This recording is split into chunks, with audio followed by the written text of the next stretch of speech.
성도 여러분 안녕하십니까? 새벽 말씀 묵상입니다. 바벨의 정신 그리고 바벨론의 특징들에 대해서 살펴보았는데요.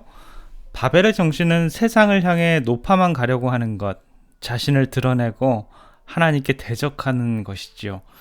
하나님의 영광을 가리고 내 자신을 나타내려는 것이 바벨론의 특징이라는 것을 배웠습니다. 바벨론의 특징 중에 하나가 장사하는 것인데요. 요한계시록 18장 3절에 보면 그 음행의 진노의 포도주를 인하여 만국이 무너지렸으며 또 땅의 왕행들이 그로 더불어 음행하였으며 땅의 상고들도 그 사치의 세력을 인하여 치부하였도다 하더라.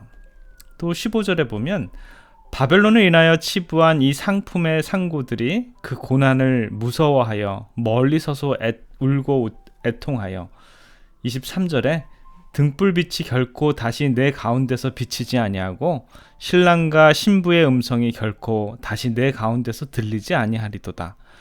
너의 상고들은 땅의 왕족들이라 내 복수를 인하여 만국이 미혹되었도다. 바벨론의 신앙은 장사하는 신앙입니다. 하나님과 딜을 하자는 것이죠. 야곱의 신앙처럼 뭐하면 뭐 하겠다라는 식으로, 그러나 하나님은 장사하는 식의 신앙을 제일 싫어하십니다. 하나님께서 우리들에게 베풀어 주신 구원은 우리가 받는 어떤 상급에 대한 대가나 교환이 아니라 순전한 하나님께서 우리들에게 주시는 선물입니다. 그러나 우리가 남은 교회 안에 머문다고 해서 모두 바벨론 신앙에서 나왔다라고는 볼 수 없습니다.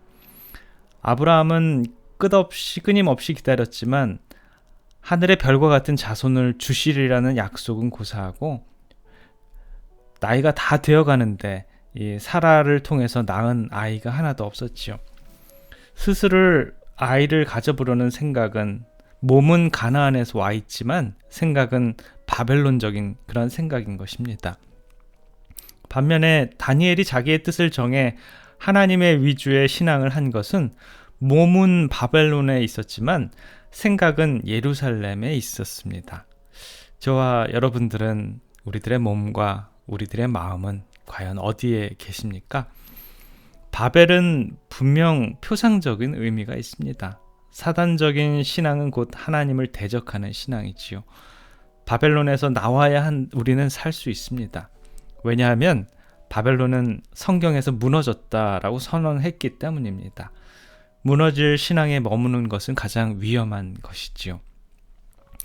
창세기 14장에 나타난 구약의 한 인물을 통해서 또 예수님의 그리스도를 이렇게 표상을 하는 것을 볼 수 있는데요. 아브라함 시대에 혜성처럼 나타났다가 바람처럼 사라진 한 인물이 있는데 그는 바로 멜기세덱입니다. 이 멜기세덱은 예수님의 다양한 모습을 통합적으로 나타낸 표상적인 인물입니다. 성경의 첫 번째 등장하는 멜기세덱의 모습이 창세기 14장 17절로 20절에 나오는데요. 하나의 사파와도 같은 매우 감명하게 언급된 그러한 장면입니다.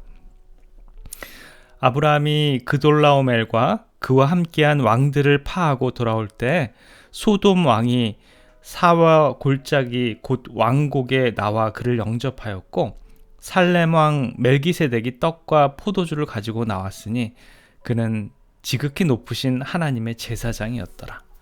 그가 아브라함에게 축복하여 가로되 천지의 주제시오 지극히 높으신 하나님이여 아브라함에게 복을 주옵소서. 너희 대적을 내 손에 붙이신 지극히 높으신 하나님을 찬송할지로다 하매 아브라함이 그 얻은 것에서 10분의 1을 멜기세덱에게 주었더라.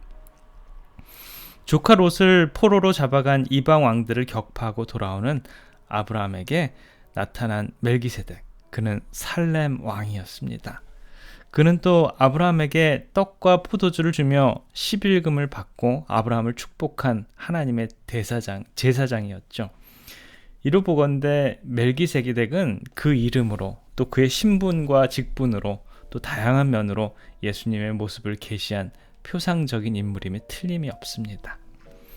하나씩 이 멜기세덱에 대해서 살펴보면 우선 그의 이름 자체가 그리스도를 지칭하고 있습니다. 멜기세덱이란 이름은 히브리어로 나의 왕은 의롭다 또는 간단히 의의 왕이란 뜻을 가지고 있습니다. 히브리서 7장에 보면 그 이름이 분명히 해석되어 있는데요. 1절과 2절입니다. 이 멜기세덱은 살렘 왕이요 지극히 높으신 하나님의 제사장이라. 여러 임금을 쳐서 죽이고 돌아오는 아브라함을 만나 복을 빈 자라. 아브라함의 일체 10분의 1을 그에게 나눠주리니 그 이름을 번역한즉 첫째 의의 왕이요 또 살렘 왕이니 곧 평강의 왕이요. 참으로 의로운 왕입니다. 유일한 의의 왕이신 예수 그리스도를 직접적으로 나타낸 것이죠. 예레미야서 23장 5절 6절에 나오는 예레미야가 기록한 다음의 예언은 확실히 예수님께서 의의 왕이심을 확인하고 있습니다. 나 여호와가 말하노라 보라 때가 이르리니 내가 다윗에게 한 의로운 가지를 일으킬 것이라. 그가 왕이 되어 지혜롭게 행사하여 세상에서 공평과 정의를 행할 것이며 그의 날에 유다를 구원을 얻겠고 이스라엘은 평안히 거할 것이며 그 이름은 여호와 우리의 의라 일컬음을 받으리라. 예수님이야말로 진정한 의의 왕이셔서 참으로 천하를 공의롭게 다스릴 유일한 한 분이십니다. 그 이름으로써 예표하며 나타난 왕이 바로 이 멜기세덱이죠. 멜기세덱이 의의 왕 말고 또 다른 신분으로 소개된 부분은 바로 살렘 왕입니다. 살렘의 뜻은 바로 평강인데요. 창세기 14장 18절에 살렘 왕 멜기세덱이 떡과 포도주를 가지고 나왔으니 그는 지극히 높으신 하나님의 제사장이었더라. 지역적인 이 살렘은 평강의 도시 예루살렘을 말합니다. 그러므로 그의 신분을 나타내는 이 칭호도 영락없이 그리스도를 지칭하는 것이지요. 이사야 선지자는 앞으로 오실 그리스도를 평강의 왕이라고 예언을 하고 있는데요. 이사야 9장 6절과 7절에 보면 이는 한 아기가 우리에게 낳고 한 아들을 우리에게 주신 바 되었는데 그 어깨에는 정사를 메었고 그 이름은 기묘자라 오사라 전능하신 하나님이라 영존하시는 아버지라 평강의 왕이라 할 것임이라. 그 정사와 평강의 더함이 무궁하며 또 다윗의 위에 앉아서 그 나라를 굳게 세우고 자금 이후 영원토록 공평과 정의로 그것을 보존하실 것이라. 만군의 여호와의 열심히 이를 이루시리라.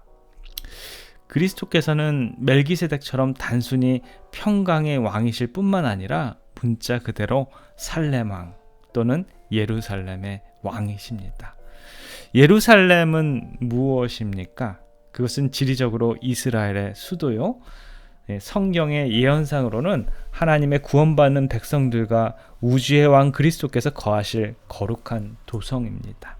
그러므로 예루살렘은 하나님의 참된 교회, 즉 그의 신실한 백성을 상징하는 것이고 그것을 다스리는 왕은 구주 예수 그리스도를 지칭하는 것이죠. 스가랴 9장 9절에 보면 시온에 따라 크게 기뻐할지어다. 예루살렘에 따라 즐거이 부를지어다. 보라 내 왕이 내게 임하시나니 그는 공의로우며 구원을 베풀며 겸손하셔서 나귀를 타나니 나귀의 작은 것 곧 나귀의 새끼니라.